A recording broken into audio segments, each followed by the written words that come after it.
하나님 말씀 보시겠습니다. 하나님 말씀 에베소서 3장 5절부터 13절까지 같이 봉독하시겠습니다. 이제 그의 거룩한 사도들과 선지자들에게 성령으로 나타내신 것 같이 다른 세대에서는 사람의 아들들에게 알리지 아니하셨으니 이는 이방인들이 복음으로 말미암아 그리스도 예수 안에서 함께 상속자가 되고 함께 지체가 되고 함께 약속에 참여하는 자가 됨이라. 이 복음을 위하여 그의 능력이 역사하시는 대로 내게 주신 하나님의 은혜의 선물을 따라 내가 일꾼이 되었노라. 모든 성도 중에 지극히 작은 자보다 더 작은 나에게 이 은혜를 주신 것은 청량할 수 없는 그리스도의 풍성함을 이방인에게 전하게 하시고 영원부터 만물을 창조하신 하나님 속에 감추어졌던 비밀의 경륜이 어떠한 것을 드러내게 하려 하심이라.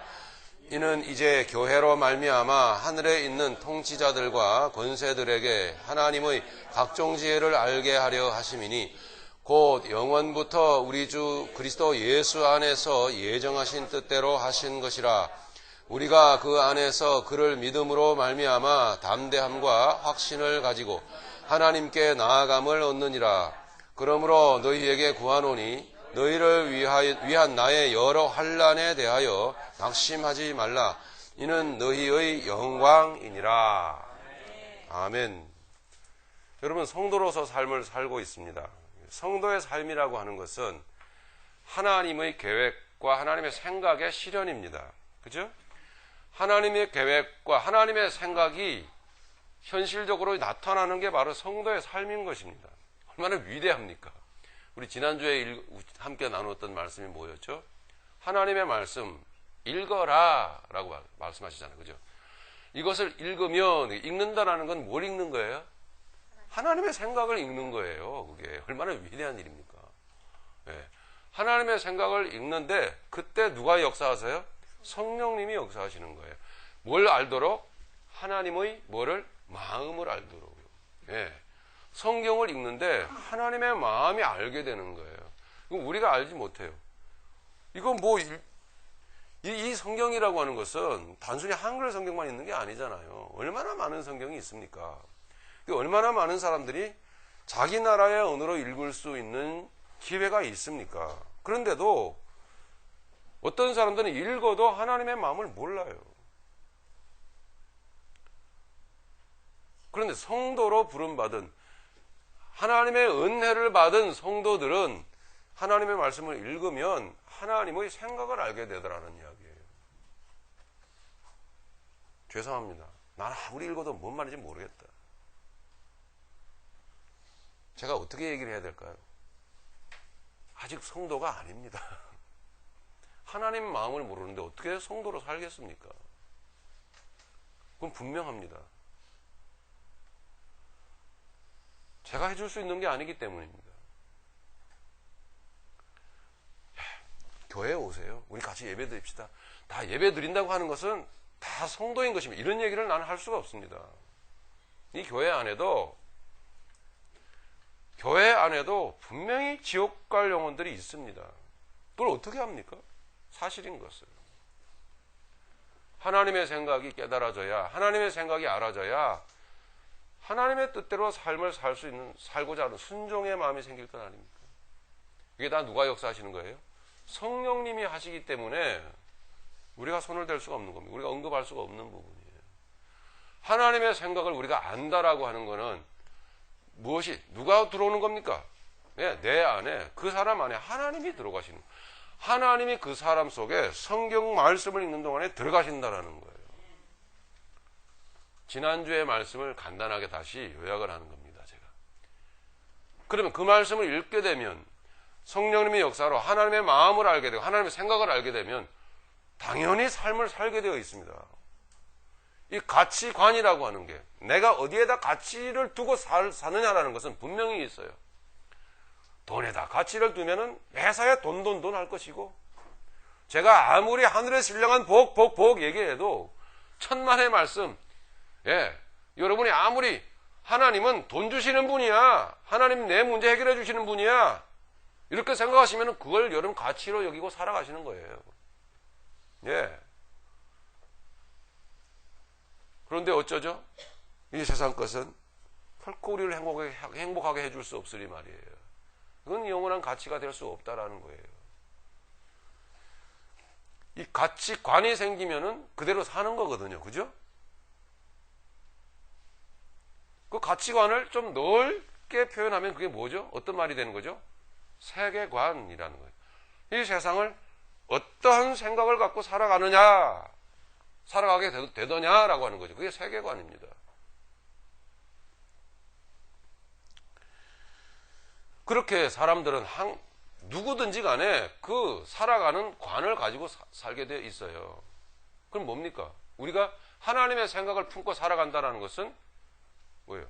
하나님의 삶이 우리 안에, 우리를 통해서, 나를 통해서 드러난다는 거예요. 하나님이 기뻐하셨던 그것이, 하나님의 계획이 나를 통해서 펼쳐진다는 거잖아요. 이런 인생이 있습니까? 세상에? 없어요. 죄인들이 살아가는 세상에는 이런 인생이 없습니다.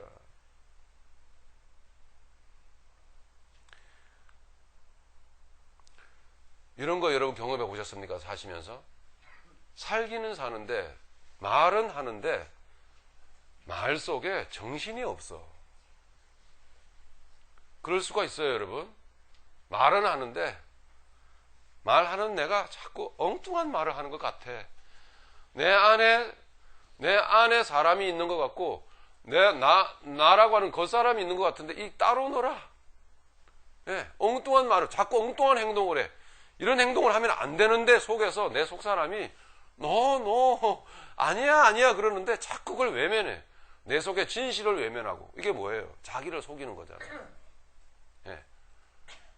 여러분, 이렇게 살아보셨습니까? 보신 적 있으세요? 저는 수도 없이 그렇게 살아봤어요.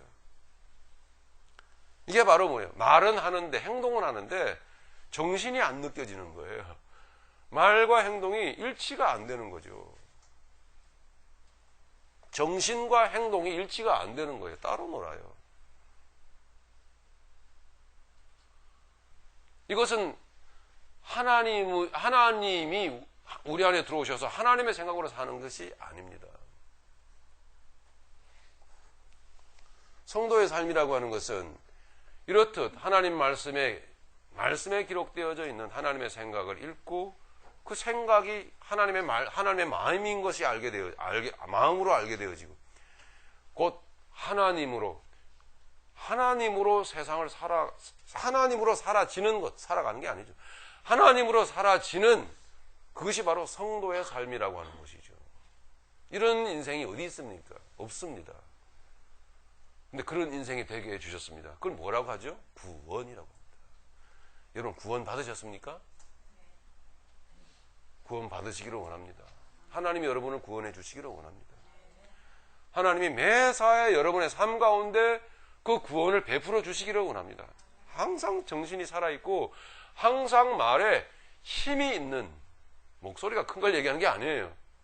마지막해도 조용조용해도 그 말에 정신이 느껴지는 그런 여러분의 삶이 되기를 간절히 바랍니다. 지난주에 우리가 살펴보았던 내용이에요.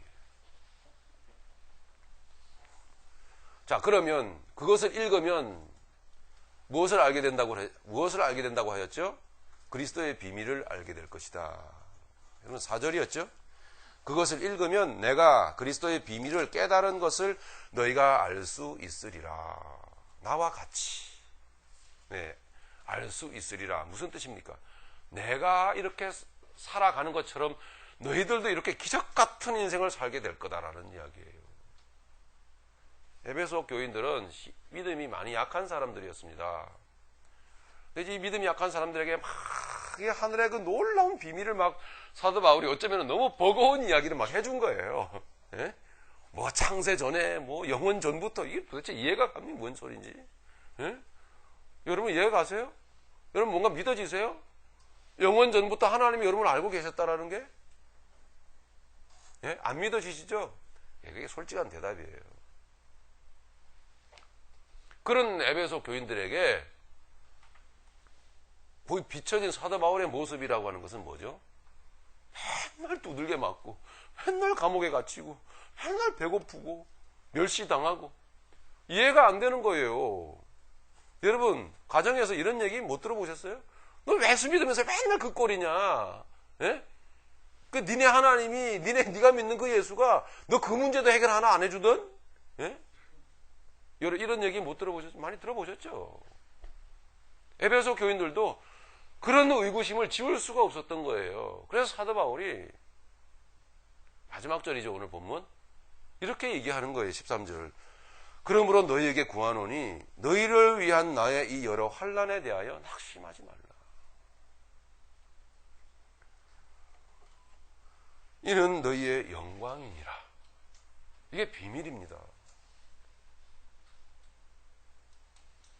여러분은 세상 살면서 항상 좋은 일만 있는 게 아니잖아요. 그죠? 예상치 못했던 문제를 당하고 사건을 당하잖아요. 환난이잖아요. 근데 사도 바울은 무슨 일인지 무슨 연고인지 이렇게 얘기를 하더라는 거예요. 내가 당한 여러 환난에 대해서 근심하지 마라. 힘들어하지 마라. 헷갈려서는 안 된다. 이것이 너희에게 영광이 된다. 그러면 사도 바울은 뭐예요? 자기가 당한 환난에 대해서 여러분 인내하고 있는 겁니까? 참고 있는 거예요? 응? 입술을 깨물고 있는 겁니까? 자기가 당한 환난에 대해서 영광으로 여기고 있잖아요. 여러분 이런 능력은 인간에게서 안 나타나는 거예요. 생길 수가 없어요. 우리가 살아가는 이 세상이란 언제든지 이런 문제들이 우리에게 닥칠 수 있습니다. 아니에요. 필연적으로 하나님이 주십니다. 우리의 믿음이, 우리가 가지고 있는 이 믿음이 어떤 것인 것을 하나님께서 우리로 하여금 알게 하시기 위해서 반드시 주시는 거예요. 하나님의 보호하심이라는 게 여러분 어떤 뜻인 줄 알고 계십니까? 하나님께서는 우리를 보호하신다. 나와 함께 하신다는 어떤 뜻으로 알고 계세요? 우리가 생각하는 것처럼 그런 수준이 아니에요. 내 기도하면 기도 응답 다 해주시고 내 소원 다 들어주시고 아무런 문제 안 생기게 해주시고 그런 게 아니라니까요. 죄송합니다. 한동안 안 했던 얘기 또 할게요. 그런 식으로 하나님을 알고 계신다면 닮아서 가세요. 올림픽길 쭉 웨스트 쪽으로 가다 보면 금방 나와요. 청기와 그 음식점 조금 지나면 나와요.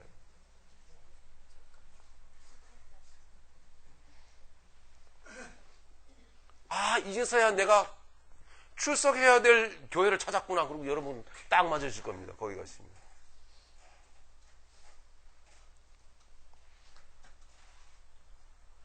사도 바울은 자기가 당한 환난에 대해서 긍지를 갖고 영광으로 알며 그것을 기뻐했더라는 이야기예요.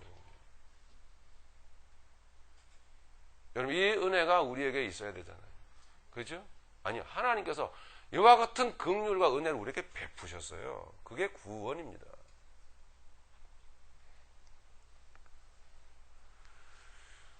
오늘 본문 5절에서 7절까지의 말씀은 지금껏 말씀을 드렸던 요약했던 이 말씀을 부연 설명해 주고 있는 거예요. 같은 내용이에요. 보십시오. 이제 그의 거룩한 사도들과 선지자들에게 성령으로 나타내신 것 같이 뭐요? 계시하셨잖아요. 뭐를 나타내셨죠? 하나님의 계획을, 하나님의 뜻을 그들에게, 그죠?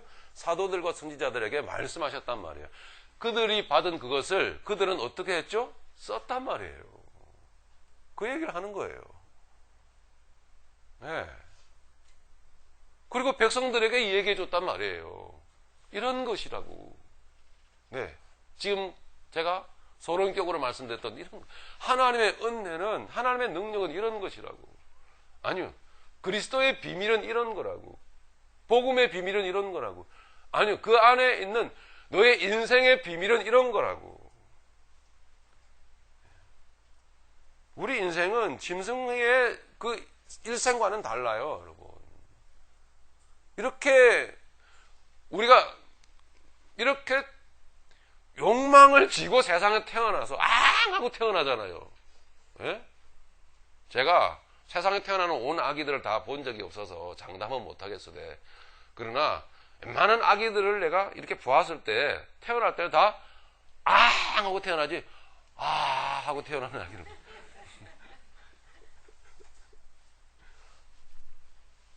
욕망 가운데 태어나서 죄 가운데 뒹굴다가 죄 가운데서 눈물을 흘리며 가는 게 인생 아닙니까? 예? 그게 무슨 비밀이 있겠습니까? 뻔한 거를요. 하나님은 그 죄된 인생 속에 뜻을 두셨어요. 그것을 그 하나님의 그 뜻을 사도들과 선지자들에게 알려주셨다는 거예요. 그리고 쓰게 하셨다는 거죠. 그리고 백성들에게 읽게 하셨다는 거예요. 읽어라. 내가 너의 이 지성의 뚜껑을 열어줄게. 이 얘기예요. 사도들과 선지자들에게 5절입니다. 성령으로 나타내신 것 같이 다른 세대에서는 사람의 아들들에게 알리지 아니하셨으니. 네, 하나님, 이제는 우리는 계시는 다른 계시가 없어요. 오직 하나님의 말씀, 이거 외에는 없습니다, 여러분.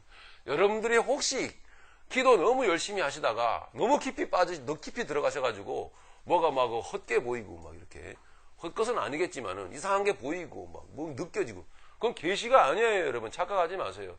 자기만 간직하세요. 자기만. 나에게만 필요한 거예요, 그거는. 응?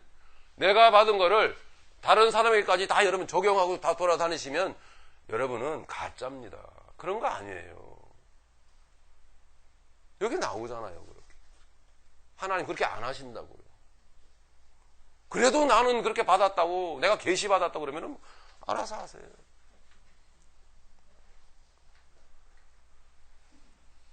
다른 세대에서는 사람의 아들들에게 알리지 아니하셨으니. 저도 그런 계시를 받아본 적이 없어요. 저는 성경 말씀을 읽습니다. 네. 계속해서 6절입니다. 이는 이방인들이, 우리 이방인들이잖아, 그죠?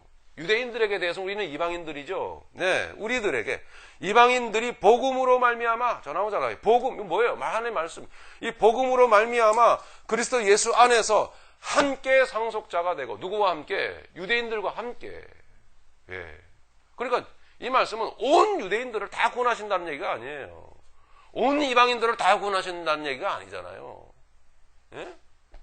그렇게 예수를 믿으라고 얘기를 해도 안 믿고 지옥 가는 사람들도 있어요. 저주하고. 뭐 어떡하겠습니까? 다가 아니에요. 택하신 백성. 그 유대인들 중에서도 택한 백성들이 있고, 이 이방인들 중에서도 택하신 백성들이 있는 거예요. 이들이 예수 안에서 함께 6절 상속자가 되고 함께 지체가 되고 함께 약속에 참여하는 자가 됨이라. 이 하나님의 계획이 있어서 하나님이 계시로 말씀을 하셨다는 거죠. 7절 계속 봅니다. 이 복음을 위하여 사도 바울은 하나님의 복음을 전하는 종이 되었다라고 자기를 소개합니다. 그의 능력이 역사하시는 대로, 할렐루야, 그의 능력이 역사하시는 대로 성령께서 역사해 가셨다라는 거죠. 내게 주신 하나님의 은혜의 선물을 따라 내가 일꾼이 되었노라. 내가 믿음. 그러므로 여러분, 나는 믿음의 사람이다, 나는 구원받았다라고 여러분 확신하는 사람은 주님을 증거하지 않을 수가 없는 거예요. 반드시 그렇게 되게 있어요. 네. 예수님을 전하지 않을 수가 없어요. 그렇게 살지 않을 수가 없다고요. 어설피 교회 다니는 거로 나는 성도라고 여러분 스스로 자위하지 마십시오. 이건 여러분을 사랑해서 진실되이 말씀을 드리는 것입니다. 이렇게 7절까지 분명하게 하나님의 말씀을 주신 뜻을 부연 설명해 주고 있고, 사도 바울은 그 말씀을 전하는 종으로서 부름을 받았다고 분명히 밝히고 있는 7절의 대목을 통해서 우리 자신도 그 은혜를 사도 바울처럼, 사도 바울과 동일하게 같은 은혜를 받은 사람이라고 확신한다면 성도는 반드시 삶의 그 현장 속에서 주님을 증거할 수밖에 없습니다. 그것은 인생의 목적이에요. 성도의 인생의 목적이 전도예요. 성도의 인생의 목적 선교예요. 그럴 수밖에 없어요. 그것은 그분에 대한 지식으로 내 안에 가득 차 끓어오르는데, 성령께서 내게 끓어오르게 만드시는데 어떻게 가만히 앉아서 연속곡이나 시리즈의 심취에 빠질 수가 있겠고, 어떻게 세상 문화에 그냥 내 취미 활동이라고 주저앉아 있을 수가 있겠습니까? 생각을 일으켜 세우시고 하나님께서 생각을, 내 언어에 생각을 주셔서 언어에 힘을 주시고 계신데 내 말에 힘을 주고 계신데 어떻게 그냥 세상에 그냥 우유부단하게 퍼져서 살 수가 있겠냔 말이에요. 말이 안 되는 거예요. 성도 아니에요. 뭔가 도전은 오는데 구체적인 내용이 없다고요? 구체적으로 여러분 기도하십시오. 나 어떻게 해야 됩니까? 네? 하나님, 나 누구에게로 가야 됩니까? 나 무엇을 해야 되죠? 어떤 일을 하기를 원하십니까? 기도하시라고요. 그건 제가 보장하죠. 성령님께서 알려주세요. 다.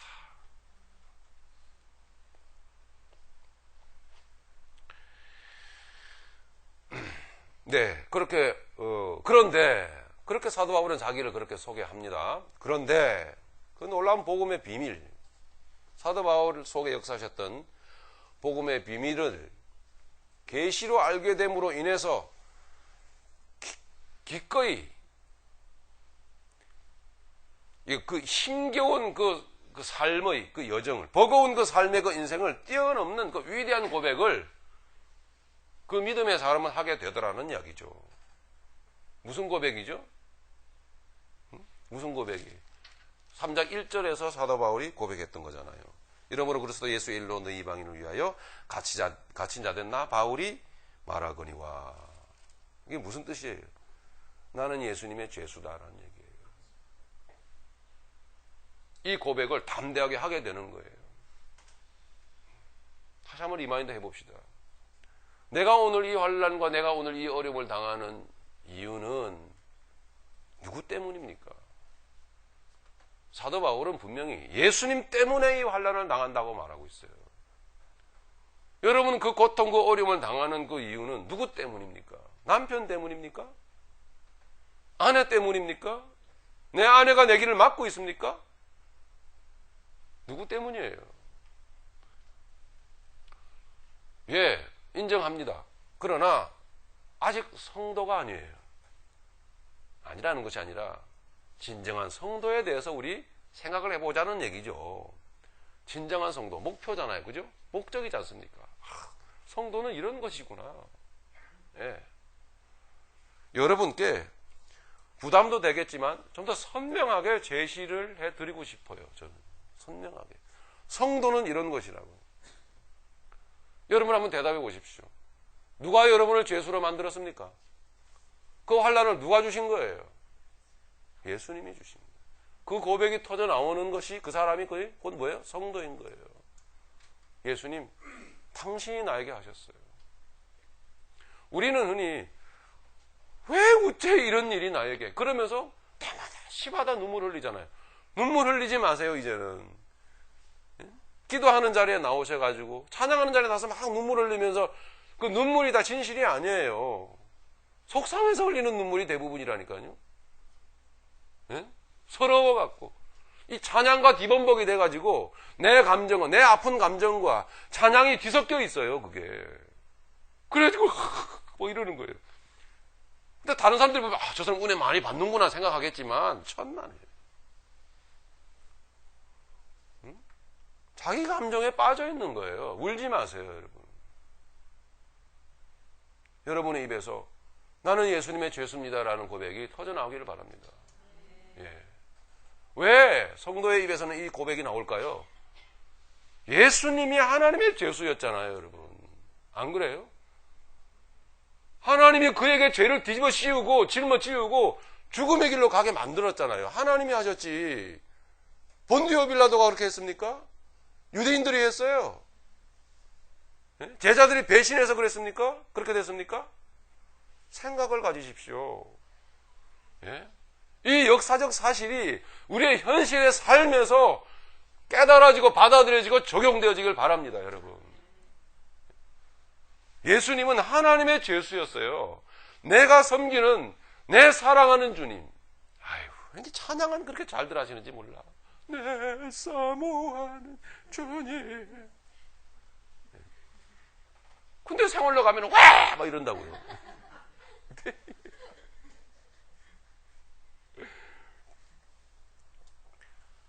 생각이 좀 더 성경 말씀으로부터 이게 좀 이어지길 바래요. 네?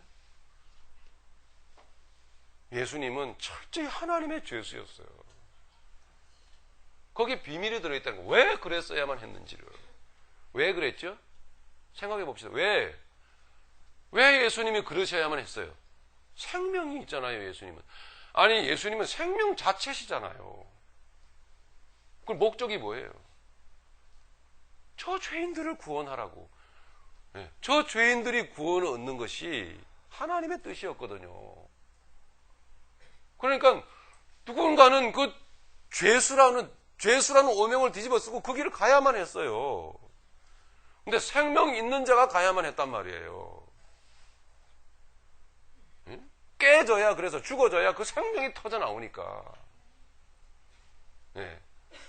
인생이 깨지고 그 안에 있는 생명이 터져 나오는데, 이게 인생에 있어서는, 육체에 있어서는, 현실의 삶에 있어서는, 나의 겉사람적 차원에 있어서는 아프지 않겠어요? 힘들지 않겠냐고요. 예? 이게 복음의 비밀이에요. 이게 그리스도의 비밀이에요. 그런데 은혜 받은 자는, 그리스도 안에 있는 그 긍휼의 풍성함에 뭔지를 아는 사람은 그걸 기쁨으로, 영광으로 여기고 가더라는 거예요. 내 섬기는, 내 사모하는 주님이 하나님의 제수였어. 예? 그럴 수 없는 분이 그 길을 가신 거야. 나에게 생명 주셨어요. 이제 나는 누굽니까? 나는 예수님의 제수예요. 왜? 내가 깨어짐으로 이 생명이 흘러나오는 거죠. 그죠?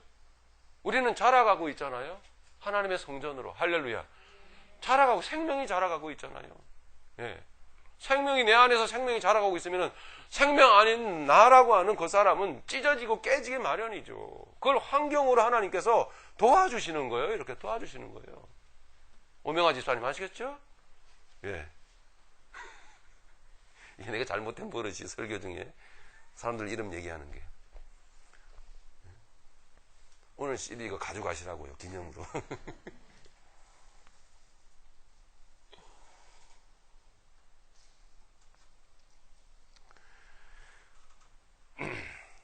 네, 이런 위대한 고백을 하면서 살아갈 수 있게끔 하시는 데까지는 어떤 일정한 패턴이 있더라고요. 말씀을 이렇게 들여다보니까. 예, 그 패턴을 몇 가지로 좀 살펴보겠습니다. 자, 어쨌든 이런 거예요, 여러분. 여러분 학교 다니실 때에, 왜냐하면 학교, 우리 뭐 친구들하고 같이 이렇게 모여서 공부를 하는데 꼭 선생님한테 야단 맞을 문제가 생기잖아요, 한 번씩. 그죠? 예. 그러면 그 야단을 대표로 맞는 사람이 있습니다. 누가 맞죠? 반장이 맞아요. 저는 반장을 한 번도 안 해봐갖고 반장의 마음을 잘 모르겠네요. 반장이 맞는데, 야단을 맞는 반장의 얼굴을 한번 내가 많이 쳐다본 적이 있어요. 근데 반장은 보통 반장은 공부도 잘하고, 예? 그 나쁜 짓도 안 하고 착실해요. 근데 야단을 맞아요. 탁 나가서 선생님 대표로 손바닥 10대를 맞는데요. 아주 그 얼굴 모습이 비장하더라고요. 아주 매를 맞는데 왜 내가 이런 표정이 전혀 안 읽혀? 예. 이 죄인 중생들의 짐을 다 지는 거지. 내가 대표로 맞겠나이다 하면 아주 떳떳하게 탁 나가서 맞는데, 예. 맞을수록 더 얼굴에 비장함이 더 흘러넘쳐. 예. 이제서야 그 의미를 깨달았어요, 제가요. 아, 그런 것이었구나. 반장이거든요. 장이거든요. 성실하거든요. 그죠? 공부 잘하거든요. 나와.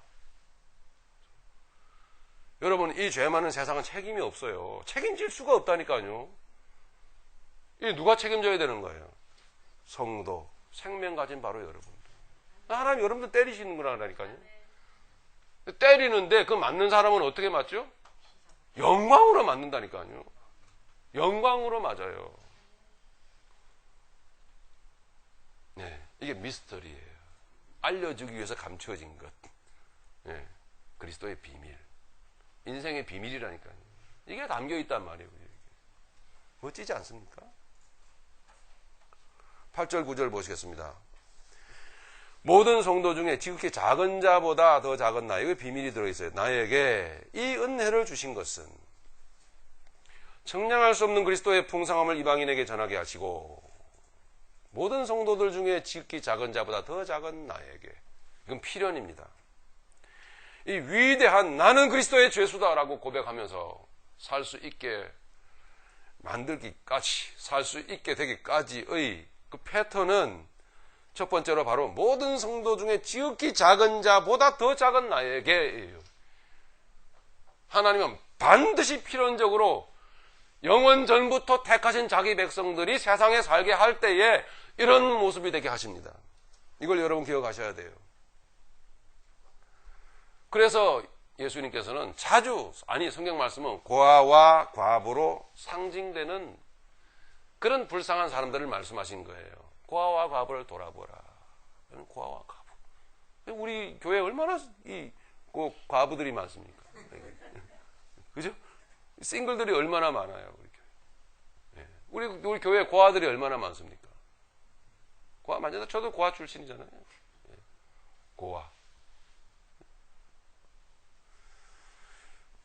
이런 고아로 과부로 상징되는 이런 불쌍한 사람들로 나타나는 거예요, 여러분. 자, 복음의 비밀을 제가 여러분 좀 더 열어서 알려드릴게요. 여러분들은 이미 영원 전부터 하나님이 아심받은 자들이에요. 11절 한번 미리 한번 보세요. 곧 영원부터 우리 주 예수 그리스도 안에서 예정하신 뜻대로 하신 것이라 이 말이에요. 여기서 영원부터라고 하는 것은 아이온, 헬라의 아리오인데 이게 영원부터가 아니고 영원 전부터라는 말이에요. 그래서 도대체 영원이라는 게 어디서부터 어디까지입니까? 가늠이 안 되잖아요. 알 수가 없어요. 그 전부터 그 하나님의 생각 속에 이미 여러분들은 다 아심받은 존재들이에요. 왜 한 배에서 에서와 야곱이 갈라져서 나오겠습니까? 예? 그 어린 태아가 무슨 죄를 지었다고? 하나는 아니에요. 예? 하나는 하나님 있고 하나님 것이고 하나님이 말씀해 준다니까요. 기적 같은 일이 우리에게 나타난 거예요. 정신이 깨어 알고 보니까 그렇더라는 얘기예요. 너무 감격스러워요, 이게. 그런데 사는 모습은 에서나 야곱이나 뭐예요? 다 죄인이에요, 그냥. 예. 저 세상 사람들은 뭐 우리는 죄인 아닙니까? 죄 안 짓고 사세요? 다 죄인이에요. 알고 본 이런 죄인이 없어요. 그래서 나는 택함을 받고 저 사람들은 하나님께서 관심이 없는 거예요. 그런 영원 전부터 이미 하나님이 미리 아심받은 여러분들을, 아심받은 성도들을 하나님께서 세상에 보내신 거예요. 보내셨는데 그 모습이 어떻더라? 고아와 과부의 모습이더라는 거예요.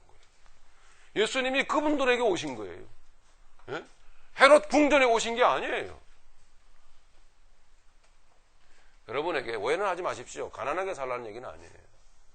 예? 고아가 되라는 얘기도 아니고 자기 학대하며 살라는 얘기도 아니에요. 왜 성도들이, 왜 그리스도인들이 세상 살면서 힘든지 여러분 아십니까?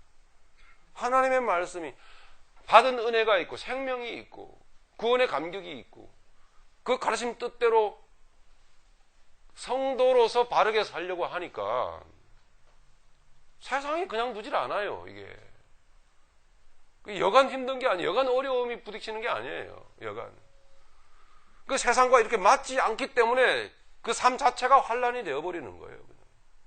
그냥. 우리 안에, 여러분 안에 하나님 말씀이 더 충만해지면 질수록 세상에 나가서 대화할 사람이 없어요. 친구가 없어요. 그 자체가 환란이라니까요.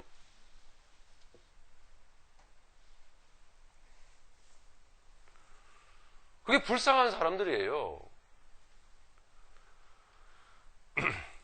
그래서 사도 바울은 모든 성도 중에 지극히 작은 자보다, 그냥 작은 자가 아니에요. 지극히 작은 자보다 더 작은 나에게.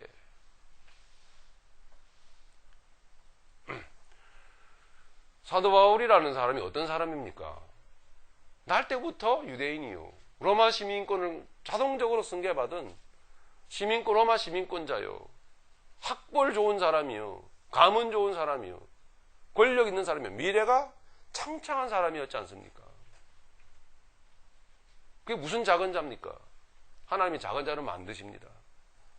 스데반을 돌로 쳐 죽일 때 사도 바울은 저들의 우통을 벗어 제낀 저들의 옷을 지키는 사람들이었습니다. 그 책임자였다는 얘기입니다. 돌로 쳐라, 내가 다 책임질게. 그래서 쳐 죽였어요, 스데반을. 그런 사람을 예수님이 다메섹 도상에서 만나시죠. 꼬꾸라지게 하십니다. 작은 자로 만들어 가시는 거예요. 인생의 진실을 알게 하시고 모든 성도 중에 지극히 작은 자보다 더 작은 자신이라는 것을 깨닫게 하셨어요. 똥 같은 인생을 살았다라는 것을 알게끔 하셨거든. 사도 바울은 평생에 스데반을 돌로 쳐 죽인 그 사건을 잊지를 못했어요. 그래서 돌에 맞잖아요. 그죠? 사도 바울이. 자기가 돌로 쳐 죽였거든요. 주님의 복음을 전하면서 돌에 맞습니다. 사도 바울은 이제 내가 얼마나 지극히 작은 자였다는 것을 실제로 체험했어야만 되는 거예요. 삶 속에서, 사역의 현장 속에서. 그래서 배고파야 했고 추위에 떨어야 됐고 돌에 맞아가지고요, 사람들에게 매를 맞아가지고 죽은 자같이 되어버릴 때, 아, 이거는 시체구나, 죽었구나 하고 갖다 성 밖에 갖다 버렸어요, 길거리에다가. 그게 너무나 비참한 인생입니다. 그렇게 돌에 맞으면서도 사도 바울의 13편이나 되는 서신서들을 보면은 어느 한 곳에서도 불평불만하는 부분이 없고 아쉬워했던 부분이 없죠. 물론 그랬다면 그건 성경이 안 되겠지만 돌에 맞는 것을 영광으로 여겼어요. 맞을 때마다 무엇을 생각했겠습니까? 나는 맞아야 했던 사람이다. 이 돌에 맞으면 당연한 것이에요. 내가 천사와 같았던 스데반의 모습이 죽을 때 천사와 같았다 그랬잖아요. 천사 같은 스데반을 돌로 쳐 죽인 장본은 아니겠느냐. 네. 돌에 맞을 때 그 생각 안 했을까요? 그 돌은 누가 던진 거예요? 누가 던진 거예요? 예수님이 던진 거예요. 예수님이 찍어내렸다고요. 사도 바울은 그래서 복음 안에서 깨달았습니다. 모든 성도들 중에 지극히 작은 자보다 더 작은 나에게. 네. 이게 왜 이래야 되는지. 다음 절에서 그 의미가 나오죠.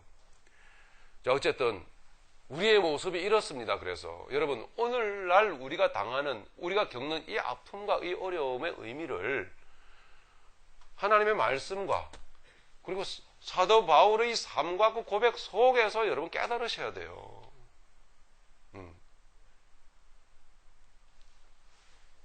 이게 아니면 우리는 그 크신 그리스도의 그 긍휼의 풍성함이란 무언가라는 걸 몰라요.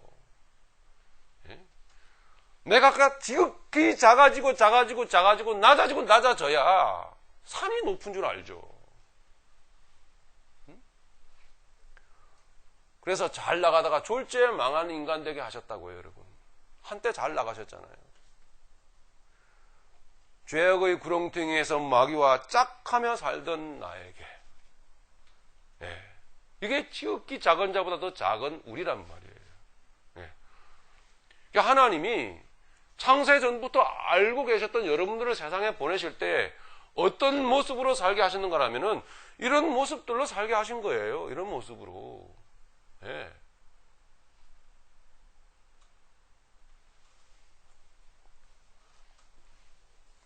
이런 모습으로 살게 하신다고요. 얼마나 여러분 교회가 가난합니까? 네? 저와 여러분들의 의식 속에 아직도 하나님이 축복하셔서 목회를 성공했고 교회를 크게 세웠고 건물을 크게 짓고 선교를 많이 하게, 이런 것들이 하나님의 복이라고 하는 이 사고방식이 우리 안에 들어와 있다니까요. 예? 그게 하나님의 복이 아니에요. 세상에서 덕을 보고 세상에서 높임을 받고 세상에서 육신적으로 물질적으로 영광을 얻는 이 인간이라고 하는 존재는 존재 자체가 죄인이기 때문에 그 영광을 은혜로 관리할 수 있는 능력이 못 돼요. 그래서 하나님이 그렇게 안 주십니다, 여러분. 예. 그래서 세상에서 하나님으로부터 복을 받아서 성공했거니라고 보여지는 그 자체가 잘못된 거예요, 여러분. 인간을 그렇게 모른다는 거예요, 우리는. 네? 내가 위기의 상황에서 기댈 돈이 있는데, 예? 내 주변에 돈이 쌓여 있는데, 어떻게 돈을 의지 안 하겠습니까? 돈이 그렇게 많은데 돈을 의지 않고 주님 하는 것은 거의 기적이에요, 그거는. 있을 수가 없어요. 인간의 속성상 안 됩니다, 그게요. 예? 당장에 내가 의지할 세상 것이 있는데, 그건 큰 자잖아요. 지극히 큰 자보다 더 큰 자잖아요, 여러분. 그런 자에게 하나님 은혜를 안 주신다니까. 아니, 은혜가 느껴지지가 않아요. 저의 말을 극단적으로 여러분, 너무 정 목사님이 말씀을 극단적으로 하신다고 생각하지 마십시오. 선명한 거예요, 이것은. 아무 문제 없이 편안하게 여러분, 그렇게 교회를 출석하면서 그렇게 교회를 다니는 것이 하나님이 주신 복이라고 여러분 생각하실지 모르겠는데, 그건 복이 아니에요, 여러분. 결코 하나님 그렇게 안 하십니다. 고통을 주세요. 고뇌를 주신다고요. 그런 사람들 속에서도, 중에서도 하나님 택한 백성이 반드시 있을진대는 사는 게 이런 게 아닌데 라고는 고뇌를 주세요. 힘들게 만드십니다. 그래서 반드시 지극히 모든 성도들보다 지극히 작은 자 중에 작은 나에게라고 하는 고백이 터져 나오도록 만드시고야 말아요, 하나님께서.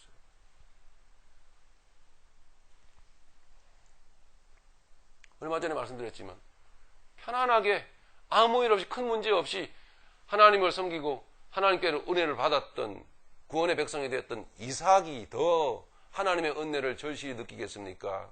평생 두드려 맞으면서 매를 맞으면서 결국은 인생의 말씀 그대로 지극히 부질없는 이 작은 죄인 중에 죄인인 나에게라고 고백할 수밖에 없는 그런 인생길을 걸어가게 만든, 그렇게 간섭해 가신, 그런 하나님의 간섭을 당한 야곱이 하나님의 은혜를 누리는 그 누리의 가치가 크겠습니까?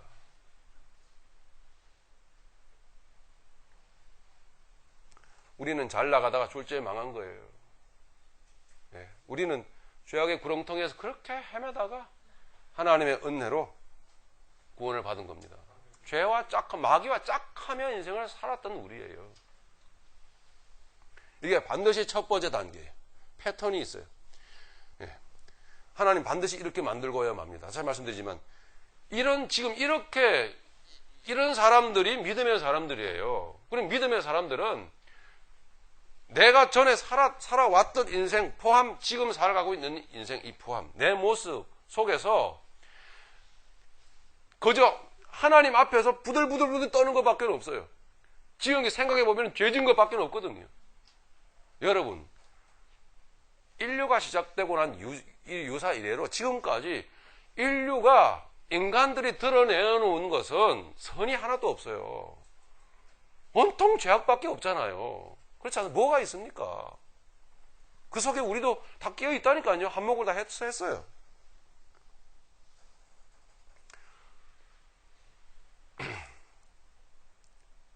어쨌든지 하나님께서는 바로 이런 자들, 지극히 작은 자라고 이렇게 고백하게 될 수밖에 없는 이런 자들을 미리 알고 계셨던 거예요. 그러니까 다시 말씀드립니다. 영원전부터 미리 알고 계셨던 그 사람들은 세상에 이렇게 나타나질 수밖에 없어요. 결국은.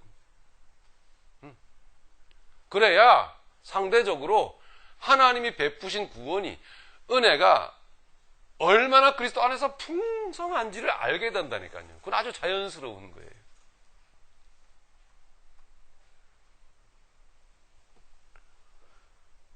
두 번째로, 그래서 그 다음 단계로 하나님께서 은혜를 베푸십니다. 무엇이 은혜입니까, 여러분? 은혜가 뭐예요? 뭐죠? 세상줄 끊어지는 게 은혜라니까요. 그 죄악줄 다 끊어지는 게 은혜잖아요. 그렇죠? 그것이 은혜라고요. 이것이 성도가 느끼는 거예요. 성도가 누리는 은혜란 말이죠. 세상줄 다 끊어지고 거지됐고 살 길이 없고 대인관계는 다 막히고, 이것이 은혜란 말입니다.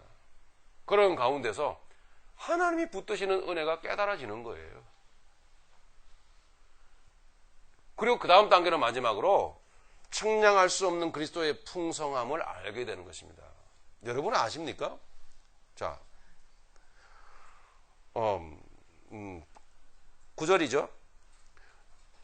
8절이죠. 모든 성도 중에서 지극히 작은 자보다 더 작은 나에게 이 은혜를 주신 것은 청량할 수 없는 그리스도의 풍성함을 이방인에게 전하게 하시고, 그러니까 청량할 수 없는 그리스도의 풍성함이라고 하는 것은 먼저 지극히 작은 자보다도 더 작은 자임이 깨달아져야 돼요. 이게 깨달아지지 않으면은 그리스도의 풍성함이 뭔지를 몰라요. 지금 어쩌면 우리가 사도 바울이 고백하고 있는 이 그리스도의 풍성함, 청량할 수 없는 그리스도의 풍성함이라고 하는 이것을 도무지 이게 뭔지 잘 안 느껴진다, 잘 모르겠다, 실감이 안 난다고 한다면 우리는 작은 자가 아니에요. 아직 꽤 괜찮은 사람이에요. 스스로 하나님이 더 낮추셔야 돼요. 하나님이 더 깨셔야 되는 거예요. 우리 입술에 나가는 그 찬양 노래 가락이 풍성함이 아니라니까요. 착각을 하지 마세요. 우리의 행위로 뭐 하나님께 영광 돌린다고 하는 그것이 이게 우리의 행위 때문에 자꾸 이게 무슨 뭐 은혜 하는데 그건 은혜가 아니에요. 두들겨 맞아야 은혜라니까요. 맞아야 참 사랑을 알게 되죠.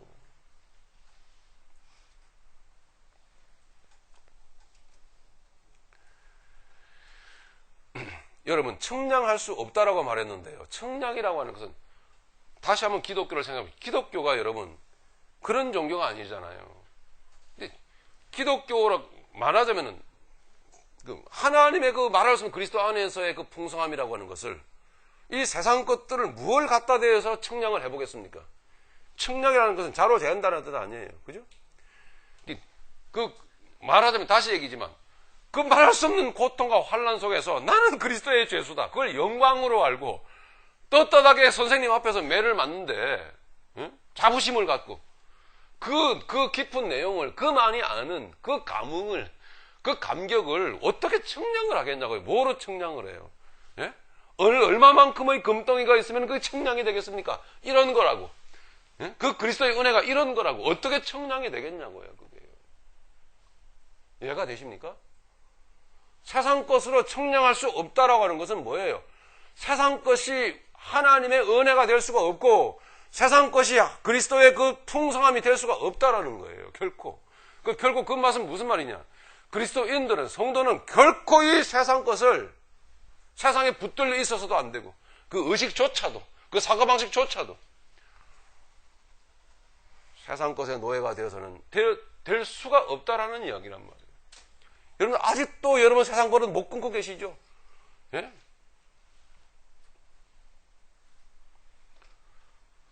그럴 수가 없는 거예요. 하나님의 은혜가 여러분들에 있기를 바랍니다. 세상 것으로 그리스도 안에 있는 그 풍성함을 자로 잴 수가 없는 거예요. 그러면 그 그리스도의 풍성함을, 청량할 수 없는 그리스도의 풍성함을 깨닫는 방법은 뭐냐? 비결은 뭐겠어요? 낮아져야죠. 예? 그 하나님의 은혜가, 예? 그 풍성함이 완전하고 위대하신 만큼 우리는 낮아져야 되는 거예요. 이게 안 낮아져 있으니까 하나님의 그 그리스도의 풍성함이 도대체 얼마만큼 되는지를 못 느끼는 거예요. 예? 내 주머니에 아직 돈이 많으니까, 내가 아직 쓸 수단이 세상에 많으니까 이게 안 느껴지는 거란 말입니다. 무엇이 은혜겠습니까, 여러분? 인생은 늙어가는데, 예? 저 땅은, 저 지하는 날 오라고 날 부르고 있는데,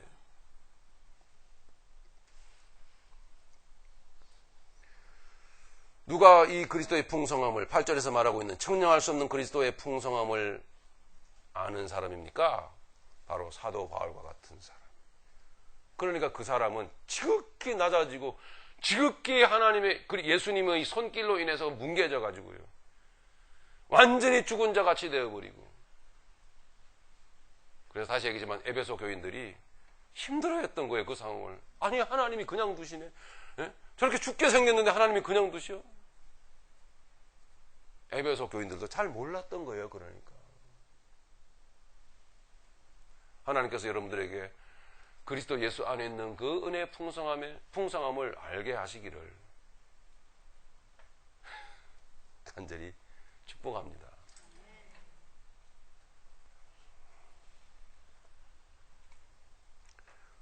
자, 누가 합니까? 인생을 바로 아는 자들이 아는 것입니다. 인생의 진실을, 복음의 비밀을 아는 거예요. 누가 합니까? 인생은 욕망 가운데서 태어나서 죄 가운데 뒹굴다가 죄 속에서 눈물을 흘리며 떠나가는 것이 인생입니다. 여러분, 1인 인생 살지 않게 된 것 감사하십시다. 예. 그런 인생인데 그 속에다가 하나님의 진실을 넣어주셨다는 얘기예요. 그 속에다가. 예. 이 진실을 인간들은 모르고 살고 있죠?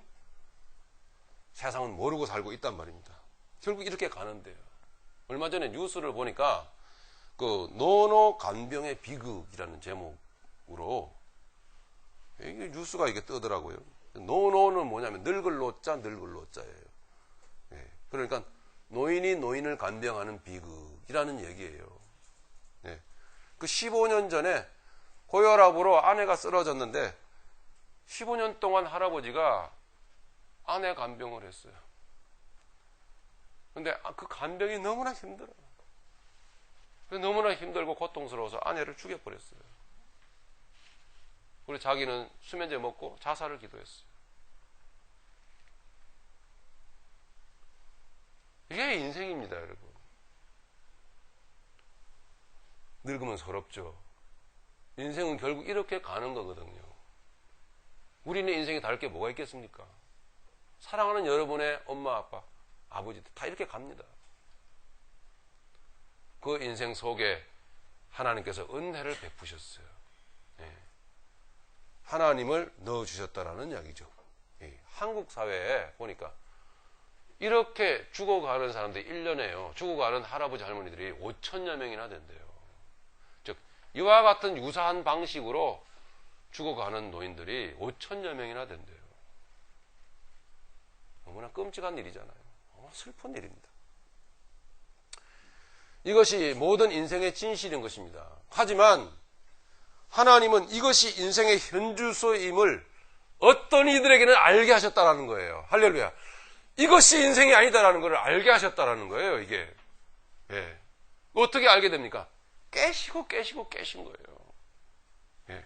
그래서 그렇게 살 것이 아니다라는 것을 어떤 인생애들에게는 알게 하시고 그 슬픈 인생의 진실 속에 인간이 상상도 할 수도 없던 하나님의 계획을 알려주신 거예요. 예. 그리고 하나님께서 그 계획 가운데 존재하시고 계획 가운데서 역사하시고 하나님께서 그래서 그렇게 교만의 극치를 달려가던 나를 겸손과 겸손, 낮아짐의 단계로 하나님께서 낮추셨다라는 얘기예요. 이게 사도 바울의 고백이에요. 예. 그래서 모든 성도들보다 지극히 작은 자보다 더 작은 나에게 은혜를 베푸셨다라는 거예요. 하나님 여러분, 우리에게 지금 그렇게 일하고 계신 거예요. 그렇게. 그래서 그 사람 입에서, 그 성도의 입에서 측량할 수 없는 그리스도의 풍성함을 맛보게 하시고, 그러니까 측량할 수 없는 그 그리스도의 풍성함을 이방인들에게 나로 하여금 전하게 하셨습니다. 라고 말하는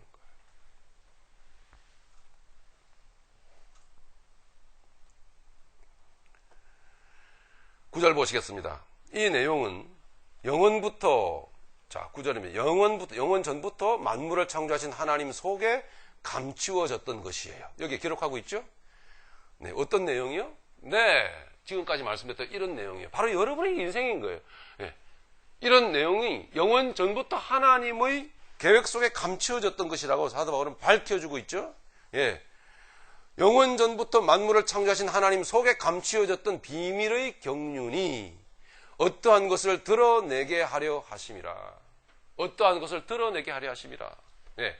영원전부터 감추어졌던 비밀의 그 경륜은 뭐예요? 경영. 하나님이 일해 오신 것, 예. 하나님이 계획하신 것을 이 세상에 쫙 펼쳐 오신 것, 예. 하나님이 세상을 만드셨습니다. 창조하셨어요. 창조 이래로 에덴 동산을 만드시더니 선악과와 생명나무 실과를 만드셨어요. 사람이 따먹었습니다. 죄를 지었습니다. 예? 그리고 에덴 동산에서 쫓겨났습니다. 쫓겨났으면 그러면 실패했잖아요. 그죠? 그러면 뭐 어쨌든 하나님이 시작하셨으니까 그건 다시 싹 지워버리고 뭔가 좀 하나님이 다시 하실 수도 있잖아요. 근데 다시 하신 것이 아니라 그들을 또한 돌보시더란 말입니다. 가죽옷을 지어 입히시더니, 예? 그들에게서도 가인과 아벨이 나더란 말입니다. 예? 가인이라는 사람은 자기 뜻대로 자기 마음대로 막 승승장구 잘 살더란 얘기예요. 예? 아벨이라는 사람이 있었는데 아벨은 괜히 애매히 그냥 돌에 맞아 죽더라는 얘기입니다. 예. 이게 하나님의 경영이에요. 가인과 아벨이 나오는 거예요.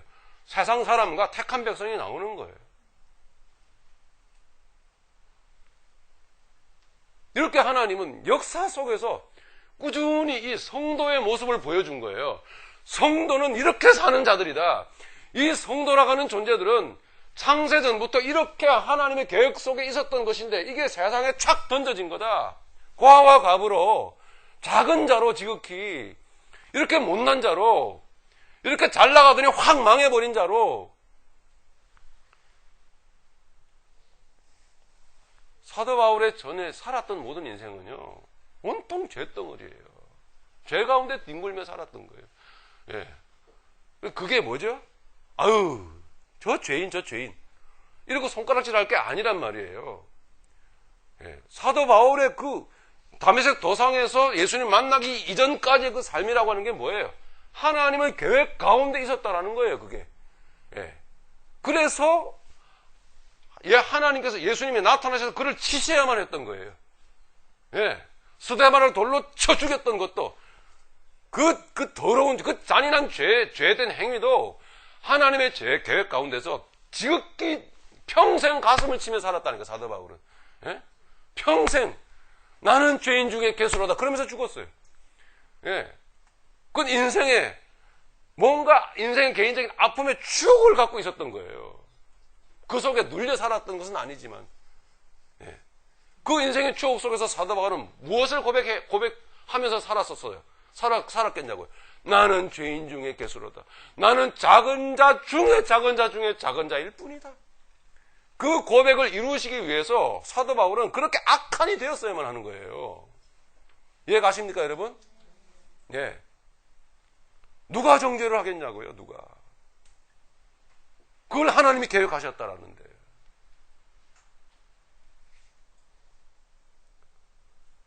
성도가 뭔지 이제 좀 깨달아지십니까, 여러분? 이게 여러분 성도인 거예요.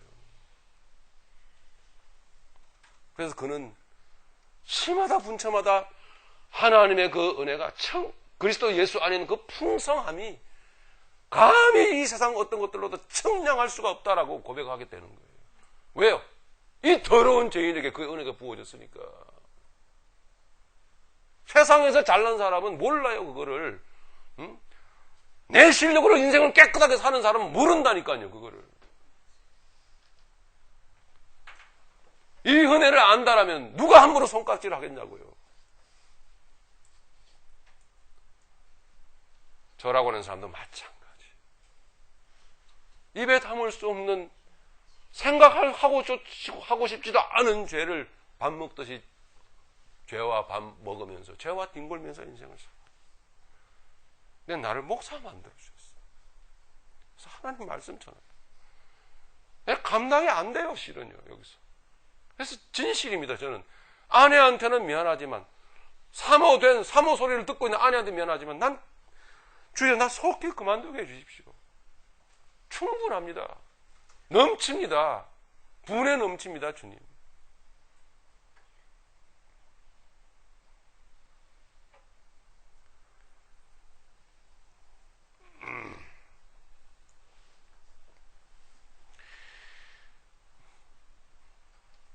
말씀 좀 길어졌죠? 자, 9절 갑니다. 영원부터 만물을 창조하신 하나님 속에 감추어졌던 비밀의 경륜이 바로 이것입니다. 그리고 나서 돌이켜보니까 가인과 아벨뿐만 아니라 모든 믿음의 사람들에게 하나님이 하신 방법은 천사들도 이해할 수 없었어요. 도대체 그게 뭔지를, 왜 저러시는지를 이해할 수가 없었다는 거예요. 어떠한 것을 일단은 성도로 하여금 사도 바울의 삶으로 드러내게 하려 하셨다는 얘기예요. 그게 사도 바울의 삶으로 드러내신 거예요. 그래서 만나기 전에, 예수님 만나기 전에 그렇게 살 수밖에 없었고, 예수님 만나주셨고, 만난 이후로 이렇게 그 은혜의 그 풍성함 가운데 그렇게 감격스럽게 살 수밖에 없었던 거예요. 그게 하나님의 뭐죠? 경륜이라고 하는 거예요. 그게 하나님의 경영이라고 하는 거예요. 예. 이 하나님의 경영을 세상은 이해할 수 없습니다, 여러분. 맞습니까? 세상은 이해할 수 없는 거예요. 천사들도 이해할 수 없는데 어떻게 세상을 이해를 할 수가 있겠습니까? 10절을 보십시오. 이는 뭐예요? 위에 부분이요. 짧게 보면 8절, 9절을 받는 거죠. 이것은, 이 하나님의 경륜은 이제 교회로 말미암아 하늘에 있는 통치자들과 권세들에게 하나님의 각종 지혜를 알게 하려 하심이니. 무슨 얘기예요? 이 하나님의 경륜은 이제 교회로 말미암아, 여러분들이 교회잖아요. 성도들이지 않습니까? 이제 성도들로 말미암아 하늘에 있는 통치자들과 권세들에게, 이건 뭐예요? 천사들을 말하는 거예요. 그러니까 하늘에 있는 통치자들과 권세들에게 하나님의 각종 지혜를 알게 하려 하심이니, 하나님이, 이 말은 무슨 말이냐? 천사들도 몰랐다라는 거예요. 긴가민가? 이게 뭐하지? 하나님이 세상 쫙 만드셨던, 이야, 세상 멋지다. 천사들 다 보고 있었어요. 그런데 왜 만드셨는지 잘 몰라, 이거를. 예? 어떤 일은 택하고 택하지 않고, 뭐 하나님 택한 백성이 저렇게 고생하고, 예? 저를 막 죄악 가운데 뒹굴다가 뭐 회개하고 돌아오고, 아브라함이 사는 게 이게 아닌데 우상 만들고 살았잖아요. 근데 어느 날 뛰쳐나왔어요. 갈대 우르를. 예? 하나님이 끌고 가신 거란 말이에요. 예? 가시면서 아브라함이 또 무슨 짓 합니까? 예? 아내 팔아먹잖아요. 돈 받고. 이런 인신매매범이 다 있어요. 예? 몇 번? 2번씩이나. 한 번은 봐주는데 2번을 어떻게 봐줍니까? 근데 하나님이 계속 끌고 가. 천사들도 도무지 이해가 안 가. 저거 확 버려버리지. 예?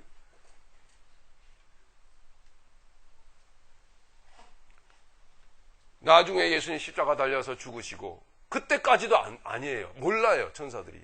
예? 유대 땅 베들레헴에 짱! 하고 뭐예요? 어떻게? 하늘에는 영광, 땅에는 평화. 가브리엘 천사 내려와가지고 막, 그래도 몰라요, 얘네들이. 예? 말씀에 의하면 그렇습니다. 언제 알아집니까? 교회로 말미암아, 성도들의 삶으로 말미암아 드러내게 될 때 천사들이 아하! 와! 근데 저런 게 우리는 없네? 이게 하나님의 경영이라고 하는 겁니다. 하나님의 경륜이라고 하는 거예요, 이게.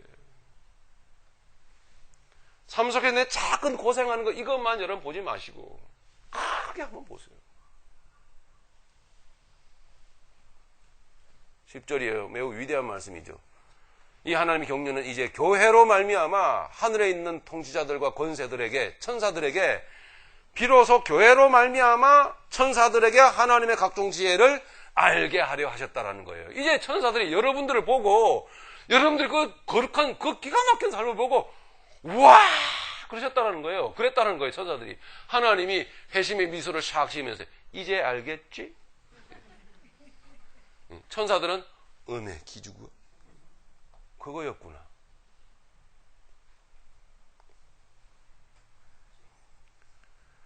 11절입니다. 이 모든 위대한 내용은 곧 영원전부터, 할렐루야, 영원전부터 우리 주 예수 그리스도 안에서 예정하신 뜻대로 하신 것이라. 예, 우리가 할 게 뭐가 있습니까? 예? 하나님이 이끌고 가시는 그 역사 아래 여러분 겸손히 순종하면서 감격하면서 날마다 여러분 선포하시면서 사실 수 있는 여러분 되시길 바랍니다. 뭘 선포해야 돼요? 예수님이 하나님의 죄수가 되셨어. 오늘 이 하나님의 경륜을 이루셨던 것처럼 나는 기꺼이 예수님의 죄수로 살기를 원합니다. 할렐루야. 12절 우리가 그 안에서 그를 믿음으로 말미암아 담대함과 확신을 가지고 할렐루야 하나님께 나아감을 얻느니라. 여러분들은 성도들입니다. 천국 갈 백성들이라는 말이에요. 맞습니까? 확신하십니까? 그러므로 너희에게 구하노니 너희를 위한 나의 이 여러 환난에 대하여 힘들어하지 마라. 왜? 측량할 수 없는 그리스도의 풍성함을 알게 하시려고 지금도 내게 그렇게 가라가시는 것이다. 이는 너희의 영광이니라. 할렐루야. 주신 삶을, 더더군다나 주신 어려움을, 힘겨운 여러분의 삶을 하나님이 내게만 주시는 영광으로 알고 그 자부심을 갖고 누리는 여러분 되시기를 바랍니다. 환난을 영광으로 누리실 수 있는 여러분 되시기를 예수님 이름으로 축복합니다. 우리 말씀을 생각하면서 하나님의 그 비밀의 경륜 기억하시면서 우리 통성으로 기도하시죠.